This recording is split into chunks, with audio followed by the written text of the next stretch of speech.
پچھلے دن ہم نے گفتگو کی تھی کہ 12 ربیع الاول کو اگر کوئی 2 رکعت نماز پڑھتا ہے تو آپ نے فرمایا کہ جمع ہو کے کہیں اہتمام سے عید میلاد النبی کی نماز پڑھنا یہ تو بدعت ہوگا.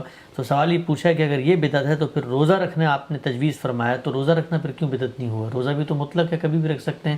12 ربیع الاول کے دن ہی روزہ رکھنا. روزہ آپ جب چاہیں رکھ لیں، پہلی بات. دوسرے یہ کہ روزہ ہر حال میں انفرادی عمل ہے، یہ تو اجتماعی ہو ہی نہیں سکتا. یعنی کہیں جمع ہو کے روزہ رکھیں گے پھر دکھائیں گے کہ یہ روزہ رکھا ہوا ہے ہم نے، یہ تو خالصتاً انفرادی عمل ہے، آپ کی ذات تک محدود ہے.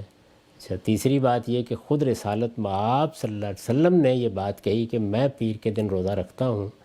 وجہ پوچھی گئی تو فرمایا کہ میری پیدائش ہوئی تھی، تو اس لیے روزہ بھی رکھ لیں. آپ 2 رکعتیں بھی پڑھ لیں، پڑھنا چاہتے ہیں اپنے گھر میں، اس سے کون روک؟ دعا کریں، آپ کسی خوشی کا اظہار کرنا چاہتے ہیں کریں.